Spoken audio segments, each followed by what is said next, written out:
En enero de 2018, el entonces gobernador de Puerto Rico, Ricardo Rosselló, anunció en un mensaje especial en radio, televisión e internet el inicio de la privatización de la Autoridad de Energía Eléctrica. La Autoridad de Energía Eléctrica dejará de existir como deficientemente hoy opera.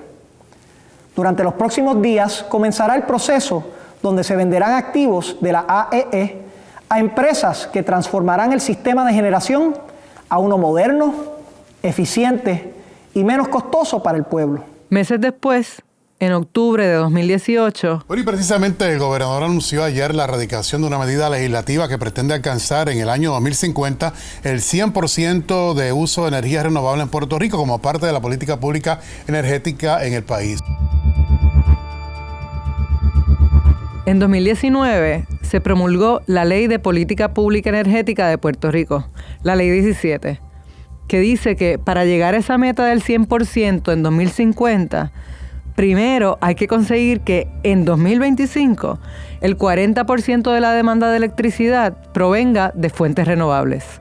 Así que imagínate mi sorpresa cuando en noviembre de 2023 el negociado de energía dijo en un suplemento que pagó en El Nuevo Día que las fuentes renovables representaban el 4% de la generación de energía en Puerto Rico. Por si te perdiste, eso significa que a finales de 2023 todavía faltaba 36% para alcanzar esa primera meta. Luego de conocer esos porcentajes y esas proyecciones, por lo menos a mí, me cuesta evitar el escepticismo.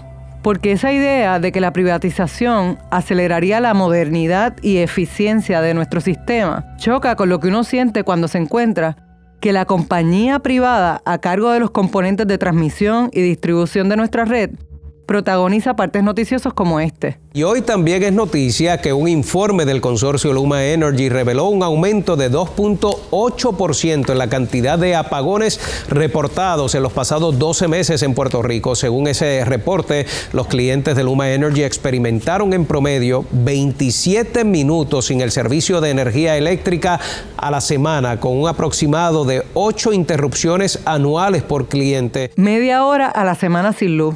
Y ese dato que reportó Noticentro proviene de un informe de la propia privatizadora. Así que no se nos puede acusar de injustos cuando en Puerto Rico pensamos que las metas trazadas para nuestro sistema eléctrico parecen imposibles. Y el panorama se complica más cuando uno se fija en lo lenta que ha sido la transición hacia la energía renovable en Estados Unidos y Canadá. Yo no menciono esos países porque sí, es que Luma Energy es un consorcio de compañías estadounidenses y canadienses. Te voy a contar lo que encontré en este ranking de 2023 que mide la capacidad para desarrollar futuros sostenibles entre las 76 naciones con el mayor índice de Producto Nacional Bruto. Se llama Green Future Index y lo presenta el MIT Technology Review. En el renglón donde se evalúa la contribución y la tasa de crecimiento de la generación de energía renovable de cada país, Estados Unidos y Canadá no están ni entre los primeros 20. Los que sí aparecen, pues los sospechosos habituales, Noruega, Suecia, Islandia, tan lejos y tan fríos, todos con idiomas tan distintos al nuestro. Un dato más que me pone a pensar cuán lejos está esa realidad para nosotros. Pero ahí, en el puesto número 7 del ranking, me topo con una esperanza. Un país que no se siente tan lejos. Un país de más o menos 3 millones de habitantes como nosotros. Un país donde hablan español y donde, como aquí, la luz es sinónimo de energía eléctrica. En el puesto número 7 del ranking me encuentro a Uruguay. Y comenzamos en Uruguay, que logró reemplazar los combustibles fósiles por energías limpias. Entre 2017 y 2021, el 94% de su generación eléctrica fue de fuentes renovables, como el viento y el sol. El camino que los llevó hasta aquí comenzó en 2010, cuando los distintos partidos políticos firmaron un acuerdo para hacer de la transición energética una política de Estado a largo plazo. Soy Laura Noemí Pérez y en este episodio de la primera temporada del Meollo nos vamos de viaje. No solamente a otra tierra, sino a lo que podría ser el futuro de nuestro archipiélago.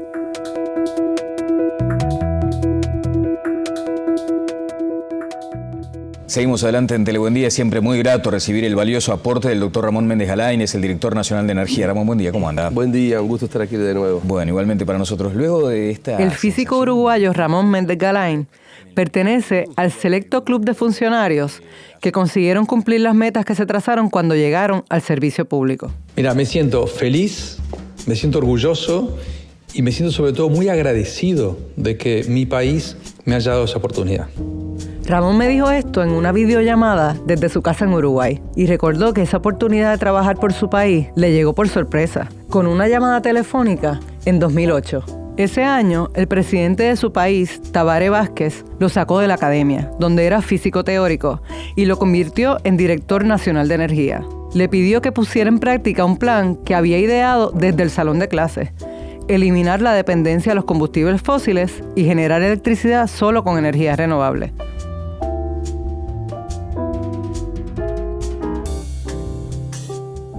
Embarcarse en una transformación como la que consiguió Uruguay y como la que atraviesa Puerto Rico puede parecer una larga noche. Ramón recuerda el momento en que amaneció para Uruguay.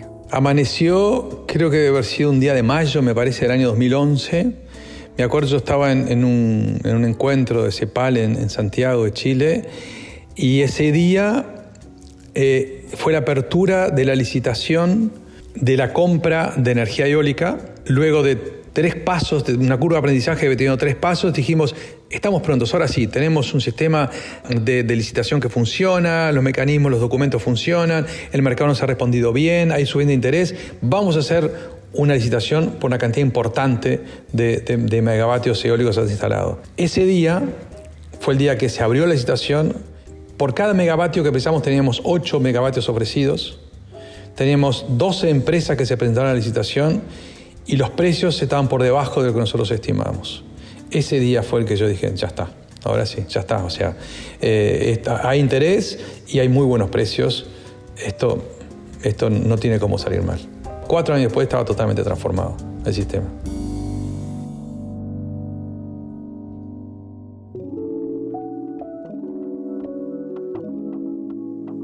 No hay comparaciones sencillas cuando se contrastan 2 países y sus sistemas de energía. Uruguay tiene una cantidad de población equiparable a la de Puerto Rico, pero su extensión territorial es mucho más amplia. Además, sus características geográficas implican que, para ellos, las fuentes renovables que más frutos rinden son las del viento, el agua y la que obtienen al procesar desperdicios biológicos, conocidos como biomasa, producto de su extensa actividad agroindustrial. Y luego está lo obvio. Bueno, hay una diferencia enorme, que es que nosotros no tuvimos una red eléctrica arrasada por María, ¿no? María no pasó por aquí, y realmente eso es una diferencia enorme. Pero hay otros aspectos en que sí nos parecemos. Al mismo tiempo, Uruguay es un país que de alguna forma pareció a Puerto Rico. No tenemos recursos fósiles tradicionales, no tenemos ni petróleo, ni gas natural, ni carbón. Entonces dependíamos casi exclusivamente de energía importada, y habíamos comenzado a tener momentos de apagones, de cortes de luz a veces programados, a veces no programados, y sobre todo el costo de la electricidad se había disparado de una forma muy significativa. En definitiva, de alguna forma, dejando de lado el tema de los huracanes, una situación de alguna forma parecida a la que están viviendo ustedes en este momento. El segundo presidente bajo el que sirvió Ramón fue José Pepe Mujica. Para dejarlo ejecutar su plan, le puso una sola condición: que se encargara de conseguir el apoyo de las distintas fuerzas políticas del país. Todo el proceso yo diría que duró unos 7 u 8 años, desde que se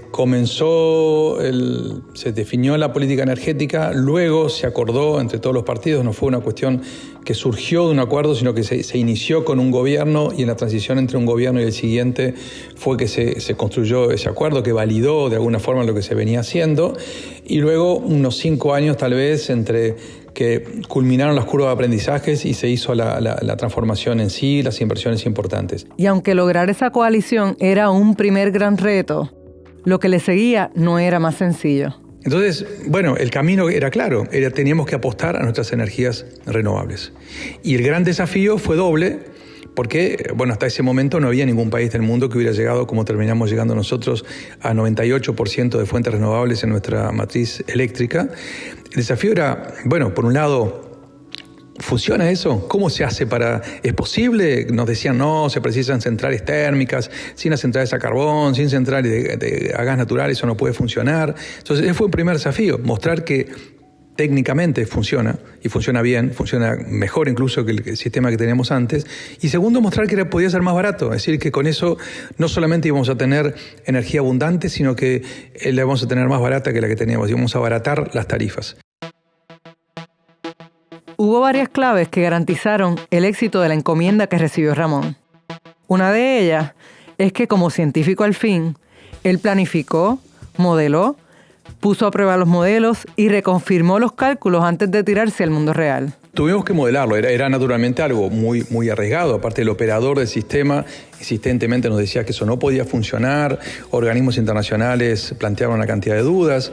Esa fue seguramente una de las etapas más complicadas en las cuales trabajamos codo a codo con nuestras universidades. Se desarrolló un modelo que hoy en día es una referencia, se llama SIMC, que es un modelo que simula justamente y que a la larga opera sistemas con altos porcentajes de fuentes intermitentes, como son la eólica y la solar, y define cuál es la mejor manera de concatenar las diferentes fuentes para, gracias a su complementariedad, llegar a tan altos porcentajes de fuentes renovables. En ese sentido, Uruguay tuvo que tener la valentía y la sangre fría que tienen muchos pioneros.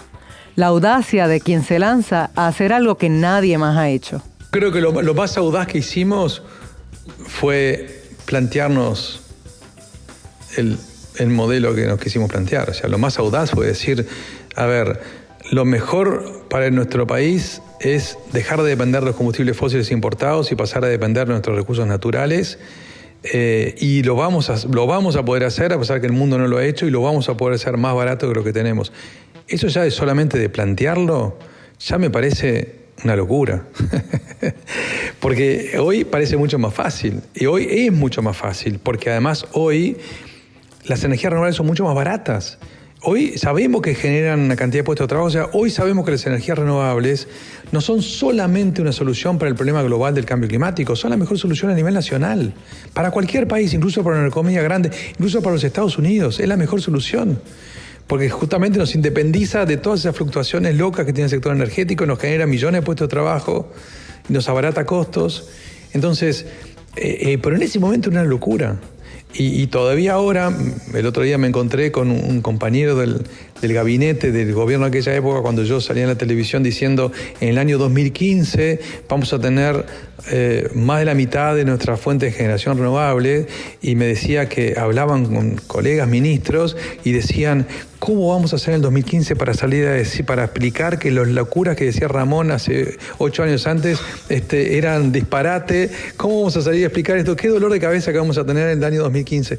Y lo logramos, mucho más que eso. Nosotros logramos reducir los costos energéticos en prácticamente la mitad. Es decir, salir de los combustibles fósiles, o en nuestro caso derivado del petróleo, para pasar a energía eólica, energía solar, nos permitió pasar de alrededor de 1.100 millones de dólares de costo de producción de electricidad al año a 600 millones de dólares que tenemos hoy. O sea, redujimos en 500 millones de dólares todos los años los costos de producción de electricidad en un país en que 500 millones de dólares es el 1% del PBI.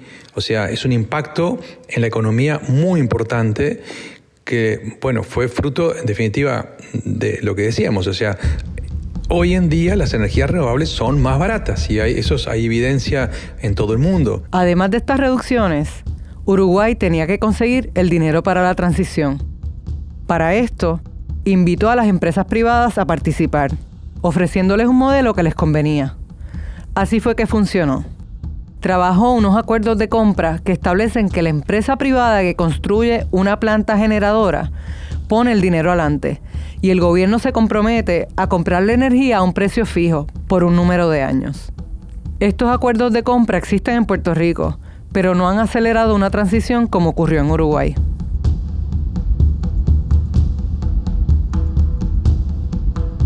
Hay otra similitud entre Uruguay y Puerto Rico. Allá, como acá, antes de la transición, también se había privatizado el servicio eléctrico. Pero eventualmente, los ciudadanos revirtieron esa decisión mediante un referéndum. Tras esa votación, llegó un cambio de mentalidad y un mandato de crear una entidad pública fuerte que tiene el bien público, el de los ciudadanos y el del país en su conjunto, como norte. Y aunque eso no ha ocurrido en Puerto Rico, Ramón me dijo que en realidad lo más importante no es si la luz está en manos públicas o privadas. Por más que sea el servicio eléctrico sea ofrecido por una empresa pública o por una empresa privada, no deja de ser un servicio público. Y los servicios públicos tienen que tener una fuerte regulación pública. Y la regulación es mucho más que simplemente controlar que el precio sea el correcto o que la calidad sea la adecuada. Es mucho más que eso. Es direccionar a ese servicio público en la dirección que las políticas públicas entienden que es la más conveniente. Eso no es una visión solamente de una empresa. Una empresa, naturalmente, y así funciona el sistema en el que vivimos, una empresa lo que busca es maximizar su lucro. Y está bien que así sea, cumpliendo ciertas reglas de juego, cumpliendo, por supuesto, ciertos mandatos, etc. Pero una política pública ve mucho más allá que eso. Ve temas ambientales, ve temas sociales, le importa la generación de empleo, le importa el impacto sobre el resto de la economía de cada uno de los sectores. Todo eso no lo puede ni lo debe ver una empresa simplemente. Todo eso lo tienen que ver las empresas públicas, las políticas públicas. Entonces, sea del propietario que sea la empresa distribuidora, lo que sí se precisa es una política pública muy clara que defina los nortes, que defina los objetivos y que plantee cómo tiene que ser el sistema. Hoy, el éxito del sistema uruguayo es una combinación de políticas claras que están al servicio del bien público y la orquestación de múltiples fuentes de energía renovable. Ramón me explicó que solo así se atiende la intermitencia, que es una de las mayores críticas que recibe la energía renovable, porque el sol no brilla todo el tiempo ni el viento sopla sin parar. Y eso es algo que deberíamos tener en cuenta aquí, donde parecería que solo hablamos de la transición a una fuente, la solar. Un sistema renovable que depende de una sola fuente es mucho más vulnerable que un sistema que depende de fuentes fósiles. Mucho más, muchísimo más. Lo que funciona las energías renovables es la complementación de las fuentes. Pero además también pensar aisladamente es algo que hace mucho más vulnerable el sistema. ¿Qué quiero decir con esto? Un secreto fundamental para nosotros fue mirar al sistema como un todo. Entonces no es que cada empresa o cada familia genera su propia electricidad. Eso muy difícilmente funciona. O sea, uno tiene que tener unos packs de baterías enormes para garantizar, para funcionar de manera aislada del resto del mundo. O sea, justamente las dificultades de las islas es que no están interconectadas. Pero lo peor de lo peor es pensar cada uno como una isla, porque ahí sí realmente los costos se disparan absolutamente y es muchísimo más ineficiente y hay mucho más dificultades para funcionar. No hay nada como mirar sistémicamente a los sistemas energéticos. Y eso fue lo que hicimos nosotros. Lo miramos como un sistema y diseñamos cuál es la mejor complementación para poder darle un lugar a nuestras fuentes propias, que son las fuentes renovables, el sol, el viento, el agua y la biomasa. Fíjense que nosotros en Uruguay tenemos la medición neta en los hogares desde hace 15 años. Pero hay muy poquitos hogares que tienen medición neta, porque les resulta mucho más conveniente estar conectados a la red eléctrica y tomar energía de la red eléctrica, porque es mucho más barato que tener un sistema en el hogar y garantiza tener energía renovable y a bajo costo. Ramón reconoce que entre la experiencia de Uruguay y la de Puerto Rico hay contrastes, desde las que tenemos más presentes, como la amenaza de los huracanes, hasta aquellas en las que no pensamos tanto, como las actividades industriales y sus impactos en la red eléctrica.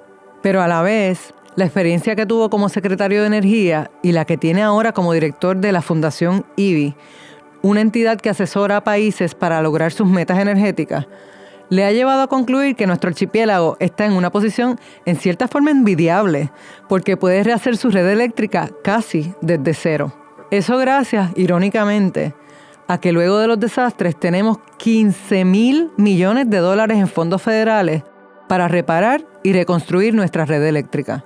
Cuando Ramón puso en marcha el Plan Uruguayo, su país tuvo que hacer una inversión de $6,000 millones, menos de la mitad de lo que en teoría tiene hoy Puerto Rico para transformar su red. Si tú miras $4,000 millones, se puede hacer magia, realmente. O sea, todo. ¿Qué se puede hacer con ese dinero? Todo y más que todo. O sea, desde redefinir un sistema completamente nuevo, basado más del 80% en recursos absolutamente autóctonos, con muchísimo menor costo, con un nivel de resiliencia muchísimo mayor que el que tenían antes. O sea, con ese dinero se puede hacer todo, absolutamente todo, con una aclaración. Tienen que tener una visión estratégica, una planificación de largo plazo y tienen que tener la certeza de que si cambia un gobierno, el siguiente no va a arrancar todo de nuevo y todo lo que se avanzó se retrocede, no 4 años, se retrocede 10 años, porque en esto parar y empezar de nuevo es volver a la prehistoria, no volver al punto anterior. Eso me parece que es lo más importante, sentarse a definir, construir una narrativa poderosa que muestre que ese es el camino para ustedes, cómo se resuelve y que haya la mayor cantidad de participación ciudadana sosteniendo ese proceso. Vivimos en democracia, ustedes y nosotros, y cuando la gente está convencida de que ese es el camino, los políticos van a votar, van a llevar adelante eso, porque porque saben que es lo que le hace ganar los votos. Como sucedió no solamente en Uruguay, sino también en España y en Alemania, 2 países con alta penetración de energías renovables, los puertorriqueños deberíamos tener no solo una nueva red, sino también una nueva manera de relacionarnos con ella. Las políticas de eficiencia energética son fundamentales. Por ejemplo, nosotros en nuestro caso, una cosa que tenemos es tarifas múltiple horario, en el cual para de alguna forma incentivar a la gente a que llevarlas a que consuma fuera del pico de consumo donde es más caro generar electricidad, se puede hacer a partir de incentivos a través de las tarifas. Nosotros tenemos tarifa doble horario y triple horario, en que la tarifa es más cara en el pico de consumo y más barata en el valle de consumo. Y otro elemento también fundamental que nosotros tenemos en ese sentido es que el costo del kilovatio hora va creciendo en función de la cantidad de consumo. Es decir, los primeros 150 kilovatios hora que consume una casa tienen un precio bastante más barato. De los 150 a los 300 es otro costo y por encima de los 300 es otro costo, lo cual de alguna forma tiene que ver con una redistribución también a nivel de la economía global del país, pero también es un incentivo a que no se use más electricidad de la que se precisa utilizar. De todas formas, es mucho más lo que hay que hacer. Puerto Rico parece tener todo lo necesario para emular los modelos de Uruguay, de España, Alemania y otros países que buscan la independencia energética. De hecho, esa es la política pública federal, conseguir la autosuficiencia energética para todo Estados Unidos. Pero Ramón reiteró que el camino a esa meta pasa por la construcción de una red eficiente y confiable, que pueda proveer energía renovable más barata para todos los residentes, y no que cada cual se las busque por su cuenta. Voy a dar un ejemplo absolutamente provocador, por decirlo de alguna forma, si me permite la palabra. Como yo, si fuera un ciudadano puertorriqueño, mucho más que salir corriendo a instalar un sistema de generación autónomo carísimo, que tengo que tener baterías caras para garantizar que en cualquier momento tengo electricidad, haría un movimiento junto con mis vecinos para tratar de convencer al gobierno de que tenga una política global para que me puedan vender energía eléctrica buena, barata, renovable, de precio estabilizado. Es decir, que de alguna forma se resuelva colectivamente el tema y no tenga que salir yo corriendo a resolverlo para mí, porque nadie me está, es un servicio público, no me lo están dando como yo creo que me lo tienen que dar. Entonces, me parece que el incentivo a la construcción colectiva en un tema como este es fundamental, y para eso tengo que tener información. Claro, si simplemente la información es que viene alguien y me dice, ¿tienes $20,000? Bueno, si tienes $20,000 te vendo esto y con eso te resolvieron los problemas de energía. Eso es parte de la verdad. Esa es una mirada, una parte de la verdad. Porque eso es el sálvese quien pueda, y en el sector eléctrico no es bueno el sálvese quien pueda. O sea, no van a tener resuelto el problema si el objetivo es que cada casa tenga una generación autónoma. Eso no es.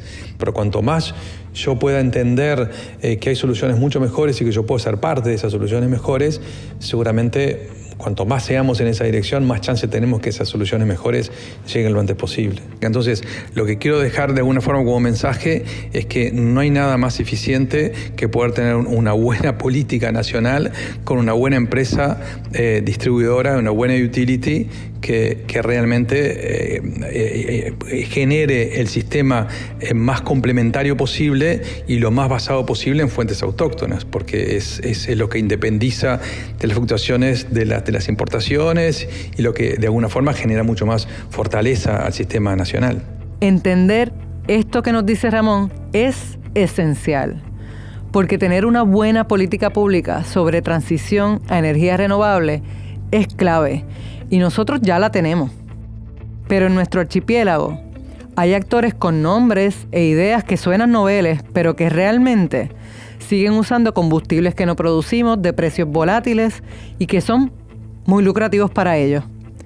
Además, buena parte del discurso público sobre las energías renovables lo dominan compañías que venden e instalan sistemas de placas y baterías.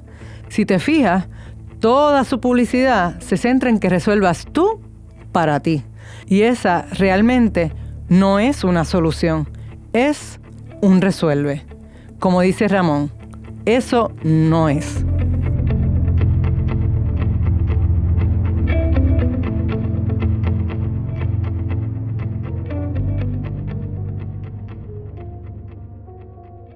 ¿Recuerdas la cifra de 4% que mencioné al principio de este episodio?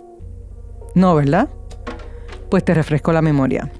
Según el negociado de energía, solo 4% de la energía en Puerto Rico provenía de fuentes renovables. Pero ese porcentaje solo tomaba en cuenta la generación en proyectos de escala industrial. No incluye los techos residenciales y comerciales de nuestro archipiélago. Al momento que estamos grabando esto, nuestros techos producen 7% de la energía renovable en Puerto Rico. Es un crecimiento impresionante, sí, pero no es para tirar cohetes, porque parte de ese porcentaje son esas casas islas del sálvese quien pueda.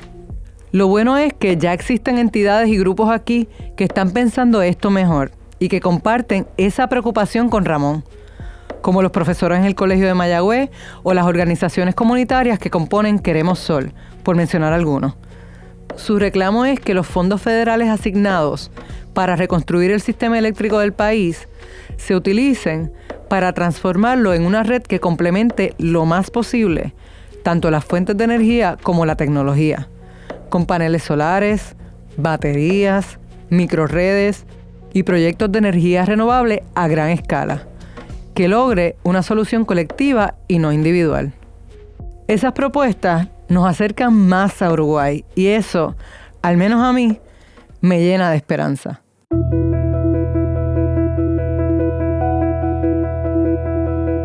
El próximo episodio de esta temporada del Meollo es el final y escucharemos cómo los ciudadanos podemos velar porque todos en la isla nos beneficiemos de la transición hacia la energía renovable. Los romanos le exigían incluso a sus emperadores, que eran la autoridad absoluta e indisputable, que cada ciudadano romano tenía que tener acceso a una cantidad de agua todos los días. Nosotros deberíamos todos tener acceso a una cantidad de energía todos los días, a un precio accesible. Yo le llamaría ese bloque de energía de dignidad. Este episodio lo escribió Oscar J. Serrano. Fue editado por Ezequiel Rodríguez Andino y por mí, Laura Noemí Pérez. El diseño de sonido y la producción son de Ezequiel Rodríguez Andino. El diseño de marca y el arte gráfico que acompaña a los episodios son de Alberto de la Cruz. Esta primera temporada del Meollo fue posible gracias a la subvención de la Fundación Puertorriqueña de las Humanidades, el National Endowment for the Humanities y el Environmental Defense Fund. Contamos con la asesoría de Agustín Irizarry Rivera y Carlos A. Muñiz Osorio. Agradecimientos especiales para José Ibáñez de Monopolio Record, Sonia Canetti Mirabal y Dalila Rodríguez Saavedra de Humanidades Puerto Rico, Dan Whittle y Braulio Quintero del Environmental Defense Fund, María Colón Cruz y los estudiantes de comunicación de la Universidad del Sagrado Corazón y a Espacios Abiertos.